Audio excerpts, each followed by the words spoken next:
Welcome back. We're switching from politics to fixing infrastructure. Let's looking at the power sector right now as we attempt to set the agenda for the next administration. And we're being joined by Professor Olurinde Lafe, Director, Center for Renewable Energy Technology, Federal University of Technology, Akure. Thank you for joining us. Thank you. The power sector, even as this administration winds down, the new one comes in. That's one area that a lot of people, the entire nation is bothered about. What's your assessment of the situation now? I think we have one fundamental problem, and that's the architecture of what we have today. We have kilometers and upon kilometers of transmission lines. The distribution network is really unwieldy, and you have situations where something can break in Osogbo and whole regions of the country will go into darkness. So there's a problem with that fundamentally, and we have to address it. You can generate gazillion megawatts of power, but if your delivery system is not up to it, you are going to be creating problems. At the end of the day, electricity is what people need. They don't care about your megawatts and all that. And so, as a country, our focus should be how do we get electricity to people? Because if we don't do it, there are a lot of problems we are going to continue to have as a country. Well, sorry to break your thoughts, but I would imagine, and I know that you made this point before, that you're asking that they rethink the entire architecture of the power sector. Is that what you're saying? Yes, that's what I'm saying. That how do we, what we have today is that even if you're able to generate the power, we don't have the right vehicle to deliver electricity to people. At the end of the day, I know Nigerians are very used to power. You know, we have 4,000 megawatts, or we need 40,000 megawatts. But when you look at your meter, your bill, electricity bill, you don't see kilowatts there. You see kilowatt hour, which is energy usage. The way you are charged for electricity is the energy you use. If you operate your light bulb, your incandescent light bulb, 60 watts, for 1 hour, you've consumed 60 watt hour of electricity. If you have a generator that's rated 1 kilowatts and you run it for 1 hour, you've generated 1 kilowatt hour of electricity. At the end of the day, it is the energy that gets to people. And when you look at the numbers we have in Nigeria, it's really very miserable. As of today, the average home that has electricity that's connected to the grid in Nigeria has access to energy about 1.6 kilowatt hour per day. In the United States, developed, and Canada, 30 kilowatt hour daily is what they're having. Germany, which is very close to the world average, every day they have an average of 10 kilowatt hour. Nigeria is at 1.6. So at the end of the day, whatever solution it is that we're trying to solve, we must be able to raise that daily. And that's, we're talking about household usage. We're not even talking about industrial usage. So there are certain things that we must take care of in this country in order to solve the power problem. Such as? Number one, the architecture must be changed to be distributed.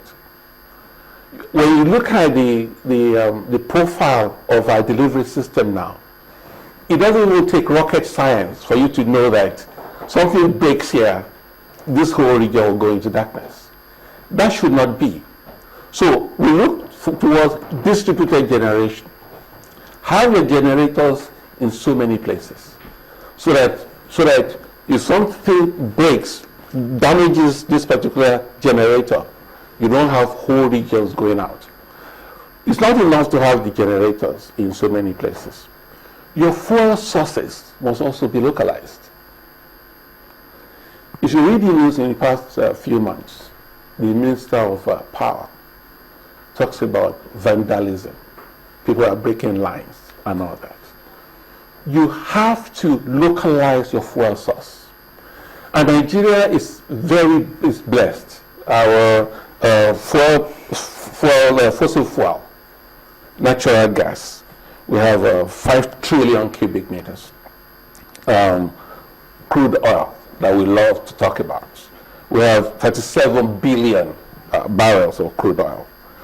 Renewable energy sources, solar, wind, hydro, tidal waves, geothermal, biomass. Lagos generates 12,000 tons of waste every day. A ton of waste is equivalent to a barrel of petroleum. So there are technologies in place today to convert those sources into energy. If I had my way, I'll conserve our fossil fuel. Your natural gas, your crude oil, process them and derive maximum benefit from them. Use your renewable energy sources to the extreme. If 1% of Nigerian lands were covered with solar panels today, 1%, we will generate 1.4 million megawatts of electricity. That is a lot. So I'll look at multiple sources. I'll distribute the generation. I'll build smart microgrids. I'll go to Ikeja and build an Ikeja grid. I'll do a Surulere grid. I'll do a Jos grid and all that. I'm just looking at it, I know that you've also marshaled this before in terms of redistributing generation, and it would seem that many experts are beginning to look that way as well. Yes. Even state governments, they say that the way the laws are now structured are such that it permits this sort of thinking and also this sort of planning as well. And we've seen that some state governments are taking advantage of that. But then the question remains as to if, for instance, the entire country were to look that way and say they're going to jettison this kilometers upon kilometers of the national grid, as it were, are we not looking at a massive amount of redundancy in terms of infrastructure? And what exactly are we going to do with that? Actually, redundancy is what you need, Malcolm. Because when you have redundancy, they call it fault tolerance in computing. When this thing fails, this thing kicks in. We don't have redundancy in Nigeria. That's the problem in our power sector. So you need redundancy. So what you are trying to do is build this web of stuff.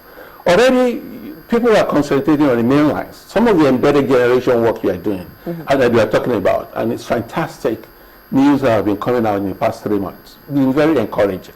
Lagos is doing it, and Eco Electricity, and Ikeja, and Ibadan, and all of them.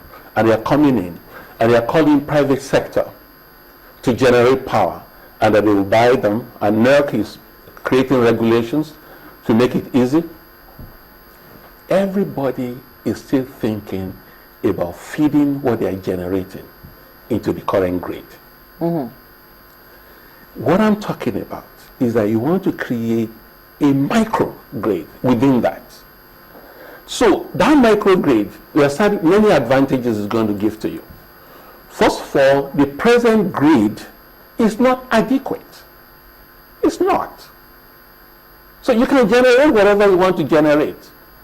You have to build this grid. And so it involves, it's very labor intensive. That's the microgrid you're talking about? Yes. Yes. It is very labor intensive. So it will take plenty of people in terms of employment. You need people. You have a situation in which officially 25% of your youth is unemployed. So that's job creation. That's job creation for them. Some numbers say it's 54%. Maybe over 50 million of our youth. Create jobs for them. Let them dig holes. Let them put cables there. And you create a new national grid that is redundant. Redundancy is extremely important. The other thing is that you need to involve the private sector. It's happening now. all these embedded generation deals that are coming up, they're fantastic.